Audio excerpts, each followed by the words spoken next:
آگے بھی انشاءاللہ بات کروں گا۔ مفتی صاحب دیکھیں، جب اللہ رب العزت نے فرما دیا کہ فَإِنِّي قریب، میں قریب ہوں، اور وہ اتنا قریب ہے کہ نحن اقرب الیہ من حبل الورید، کہ وہ جانوں سے بڑھ کے قریب ہے، اور اس بارے میں آپ فرمائیے گا کہ وہ اتنا قریب ہے کہ ہم سمجھتے ہیں کہ وہ ہم سے دور ہے۔ پہلے بت تھے، چاند سورج ان کی آنکھوں کے سامنے تھا، مگر جو خالق ہے وہ آنکھوں کے سامنے نہیں، مگر قریب اتنا ہے کہ جان سے بڑھ کے قریب ہے۔ بسم اللہ الرحمن الرحیم۔ سب سے پہلے تو میں آپ کے چینل کا شکر گزار ہوں کہ آپ نے ہمیں بلایا، دعوت دی۔ اس کے بعد میں یہ عرض کرنا چاہوں گا کہ آپ نے جو سوال کیا ہے کہ اللہ تعالیٰ کی ذات بندے کے کتنا قریب ہے، جی، اسی آیہ کریمہ سے آپ دیکھ لیں کہ اجیب دعوت الداعی اذا دعان، جی، کہ اللہ پاک نے فرمایا کہ جب میرا بندہ مجھے پکارتا ہے تو میں اس کی پکار کا جواب دیتا ہوں، میں اس کے قریب ہوں، میں اس کی دعا کو سنتا ہوں، اس کو قبول کرتا ہوں۔ اور ایک اور مقام پہ اللہ پاک نے ارشاد فرمایا ادعونی استجب لکم، کہ مجھ سے دعا کرو میں تمہاری دعا کو قبول کرتا ہوں، مجھ سے دعا کرو میں تمہاری دعا کو قبول کرتا ہوں۔ جی، تو اب اللہ تعالیٰ کی ذات یقیناً انتہائی قریب ہے جو اس طرح دعا کو قبول فرما رہی ہے۔ اور دوسری بات یہ ہے کہ حدیث شریف کا مفہوم ہے کہ اللہ کی بارگاہ میں چلا چلا کر دعا نہ کرو۔ جی، تم کسی غائب سے، کسی اوجل کے سامنے دعا نہیں کر رہے، چلا چلا کر اور بلند آوازوں سے کہ پکارنے کی بات نہیں ہے، یعنی کہ تم آہستہ بھی پکارو گے تو اللہ تعالیٰ کی ذات وہ بھی سن لے گی۔ ٹھیک ہے، آپ دل میں خیال کریں گے، سوچیں گے تو اللہ تعالیٰ کی ذات اس کو بھی جان لے گی۔ تو اللہ تعالیٰ کی ذات انسان کے انتہائی قریب ہے، اور صرف مسئلہ یہ ہے کہ انسان اللہ تعالیٰ کی ذات کو پکارے اور اللہ سے دعا کرے۔ حضرت سیدنا ابو ہریرہ رضی اللہ تعالیٰ عنہ آپ فرماتے ہیں کہ نبی پاک صلی اللہ علیہ وآلہ وسلم آپ کی ذات نے ارشاد فرمایا کہ اللہ تعالیٰ کی ذات جو ہے وہ انسان سے ناراض ہو جاتی ہے۔ کس انسان سے؟ جو اللہ تعالیٰ کی ذات کو پکارتا نہیں ہے،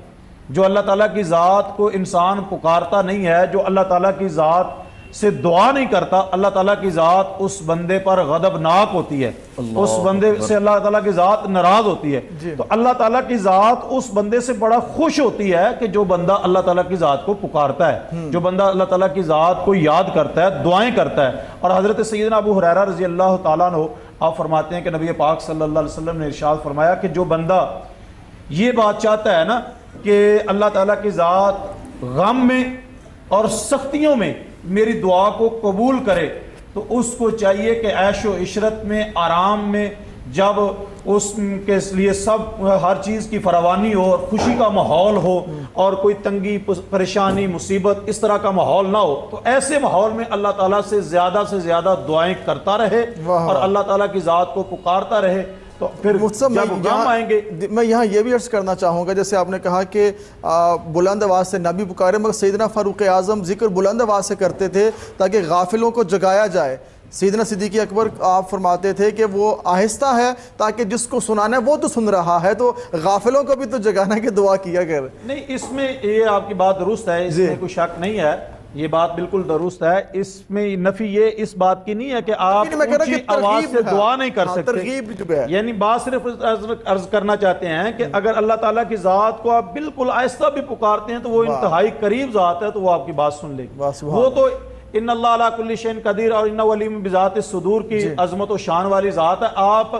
بات کو 10 دن بعد بھی سوچیں گے تو وہ بھی اللہ تعالیٰ کے علم میں ہے کہ آپ، اور اس سے زیادہ عرصے بعد بھی آپ سوچنے کا ارادہ رکھتے ہیں تو تب بھی اللہ تعالیٰ کی ذات وہ علم میں ہے کہ اللہ تعالیٰ کی ذات اس کو جانتی ہے کہ یہ بندہ کیا سوچے گا۔ تو اللہ تعالیٰ کی ذات انسان کے انتہائی قریب ہے، تو انسان کو چاہیے کہ وہ اپنے مالک سے دعا کرے، اور دعا کی بہت اہمیت ہے۔ حضرت انس بن مالک رضی اللہ تعالیٰ عنہ آپ فرماتے ہیں کہ اپنی ہر حاجت کے لیے اللہ تعالیٰ سے دعا کریں۔ اللہ، حضرت انس بن مالک حتیٰ کہ آپ فرماتے ہیں کہ جتی کا تسمہ ٹوٹ جائے تو اس کے لیے بھی اللہ سے دعا کریں۔ اور آپ فرماتے ہیں حضرت انس بن مالک رضی اللہ تعالیٰ عنہ، دوسری حدیث وہ بھی آپ سے مروی ہے، آپ فرماتے ہیں کہ دعا جو ہے وہ عبادت کا مغز ہے۔ ٹھیک ہے، دعا عبادت کا مغز ہے، اور عبادت کو جو مغز ہے وہ دعا ہے، تو عبادت کے بعد، اور اس پر بے شمار احادیث موجود ہیں کہ نبی پاک صلی اللہ علیہ وآلہ وسلم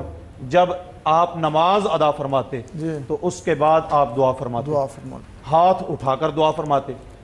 اور حضرت سلیمان فارسی رضی اللہ تعالیٰ عنہ آپ فرماتے ہیں کہ نبی پاک صلی اللہ علیہ وسلم نے ارشاد فرمایا کہ اللہ تعالیٰ کی ذات کریم ہے، اللہ تعالیٰ کی ذات حی ہے، جی اور اللہ تعالیٰ کی ذات جو ہے وہ